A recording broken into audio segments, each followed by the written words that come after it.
जय साईं बाबा की।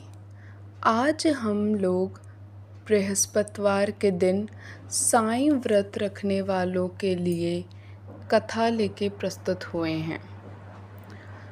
आज बृहस्पतिवार के दिन साईं बाबा का व्रत किया जाता है। उसमें चलिए व्रत कथा की ओर चलें।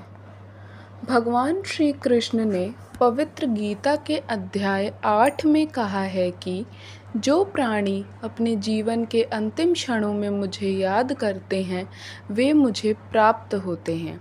उस समय वे जो कुछ भी दृश्य देखते हैं, जैसी भी कल्पना करते हैं, वही सब पा लेते हैं। ऐसे ही हमारे साईं बाबा थे जो पृथ्वी पर उस समय अवतार धारण कर के आए जब चारों ओर पाप की काली छाया फैली हुई थी। लोग दुखों और निराशा के सागर में डूबते हुए ज़ोर ज़ोर से चिल्ला रहे थे, हमें बचाओ, हमें बचाओ। यह फरियाद ईश्वर के घर में पहुंची तो वहीं से मानव जाति के कल्याण के आदेश हुए। मुक्ति के लिए किसी अवतार की आवश्यकता है। उसी समय कुल देवता श्री नारायण आदि नाथ की कृपा से कोंकण में इस युग पुरुष ने अवतार धारण किया, जो प्रभु का ही दूसरा रूप थे। कोंकण वही पवित्र भूमि है जिसे भगवान परशुराम ने सागर से निकालकर स्थापित किया था। आज उसी साईं बाबा की यह कथा आरंभ करते हुए सब देवगणों, ऋषियों, मुनियों के साथ साथ प्रभु को 100 बार प्रणाम करती हूँ, जिन्होंने हमारे साईं बाबा को अवतार धारण करवाकर दीन दुखियों के कल्याण के लिए धरती पर भेजा। चलिए अध्याय 1। अमीर शक्कर। शिरडी की इस पवित्र धरती पर साईं बाबा के दर्शनों के लिए आने वाले लोगों में अमीर गरीब सब एक साथ चले आते हैं। उन्हें खींच कर लाने वाली एकमात्र शक्ति है साईं बाबा, जो प्रभु का अवतार माने जाते हैं। उनकी शक्ति परीक्षा के लिए जब अमीर शक्कर वहाँ पर आए, गठिया रोग से पीड़ित शक्कर खां जब अपने इस भयंकर रोग का इलाज बड़े बड़े डॉक्टरों, हकीमों, वैद्यों से करवा कर थक गए और निराशा के सागर में डूबे अपने भाग्य को पीट रहे थे, उनके मुख से बार बार यही निकल रहा था, या दुख अब तो मुझे उठा ले, मैं इस दुनिया में जीकर क्या करूँगा, मेरा शरीर ही नाकारा हो गया है।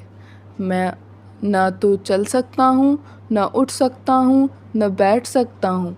यही नहीं, मैं तो इतना मजबूर हो गया हूँ मेरे खुदा की, मैं तुम्हारी उपासना करने से भी मजबूर हो गया हूँ।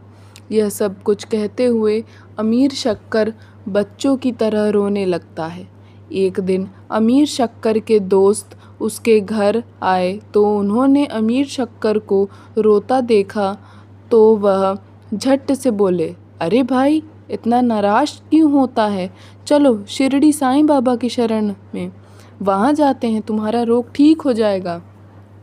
अमीर शक्कर ने आश्चर्य से अपने मित्र की ओर देखा, जैसे उन्हें विश्वास न हो रहा हो, क्योंकि उन्होंने तो बड़े से बड़े डॉक्टर से भी इसका इलाज करवा कर देख लिया था। भला साईं बाबा कौन से डॉक्टर हैं? अमीर शक्कर का दोस्त समझ गया था कि उससे विश्वास नहीं हो रहा है, इसलिए उसने दोबारा से उसे कहा, भैया अमीर, संदेह और शंका को मन से निकाल दो और मेरी बातों को याद रखो। जो भी सच्चे मन से श्रद्धा और भक्ति की भावना से बाबा की शरण में चला जाता है, वह कभी निराश नहीं आता। बाबा के दरबार में हर चीज़ मिलती है। अमीर शक्कर ने सोचा, यदि यह मौत को गले लगाने के लिए तैयार है तो बाबा की शरण में जाने में क्या हर्ज है। बस यही सब सोच कर अमीर शक्कर बाबा की शरण में चलने के लिए तैयार हो गया। शिरडी भले ही एक छोटा सा गांव था, मगर बाबा के पास आने वाले हजारों भक्तों की लंबी लाइन वहां पर लगी रहती थी। सब लोग साईं बाबा के भजन गाते हुए झूमते नाचते उनके दरबार तक पहुंच जाते हैं। बाबा मस्जिद के अंदर ऊंचे चबूतरे पर बैठे बड़े धैर्य से अपने भक्तों को दर्शन दे रहे थे। हर दुखी का दुख भी सुनते थे। कोई उनके दरबार में खाली नहीं लौटता था।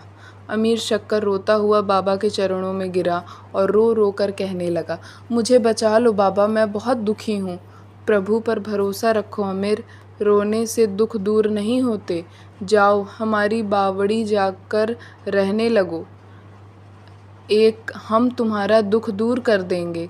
बाबा ने बड़े प्यार से अमीर की पीठ पर हाथ फेरा। अमीर को बाबा का हाथ अपने शरीर पर फिरते देख कर ऐसा प्रतीत हुआ जैसे उसके शरीर की जलन समाप्त हो रही हो, उसका कष्ट कम हो रहा हो। उसी दिन से अमीर बाबा के आश्रम में रहने लगा।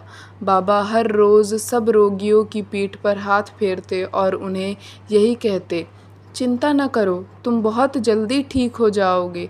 अमीर शक्कर भी उन रोगियों के साथ रहने लगा, मगर उसे बार बार यह महसूस हो रहा था कि वह इतना धनी होते हुए भी कहाँ इन सब के बीच में फंस गया है। परंतु 9 मास तक ऐसा ही सोचता रहा। बाबा की कृपा से पहले से काफ़ी ठीक हो गया था, मगर इसके मन में बार बार यही शंका उभर रही थी कि वह इन सब घटिया लोगों में आकर फंस गया है। एक रात अमीर शक्कर ने मन में यह विचार आया कि वह क्यों ना चोरी से इस आश्रम से भाग जाए। बस फिर क्या था, मौका मिलते ही रात को वह वहाँ से भाग खड़ा हुआ और साथ के कीपर गांव में धर्मशाला में जाकर ठहरा।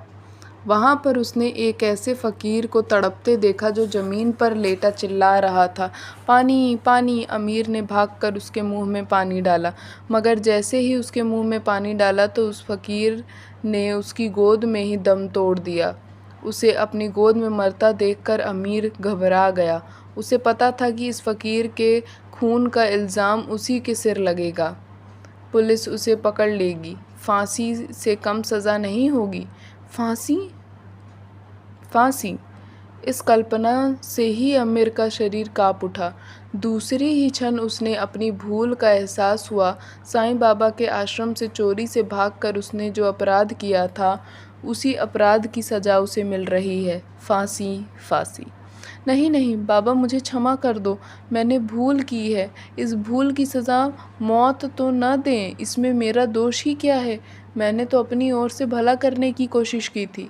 आमिर धरती पर गिरकर साईं बाबा की क्षमा मांगने लगा तो दूर आकाश से उसे आवाज़ सुनाई देती, आमिर, तूने जो पाप किया था उसकी सज़ा तुम्हें मिल रही है। तू फिर से हमारी शरण में आ जा, तुम्हारे सारे दुख दूर हो जाएंगे। आमिर उस समय उठा और तेजी से दौड़ता हुआ शिरडी की ओर चल पड़ा। जाते ही बाबा के चरणों में गिरकर उनसे माफ़ी मांगने लगा। बाबा ने बड़े प्यार से उसकी पीठ पर हाथ फेरते हुए कहा, आमिर, तुमने जो भी भूल की उसका पश्चाताप ही सबसे बड़ी माफ़ी है। जाओ अपने स्थान पर जाकर फिर से रहने लगो। आप धन्य हैं प्रभु, आप महान हैं। आपने मुझे क्षमा करके मुझे शांति दी है। प्रभु, शांति। बस कुछ ही दिनों के पश्चात रोग मुक्त कर अमीर अपने घर वापस चला गया और वह हर समय बाबा की उपासना करने लगा। ओम साईं राम। इस वीडियो को लाइक और चैनल को सब्सक्राइब ज़रूर करें।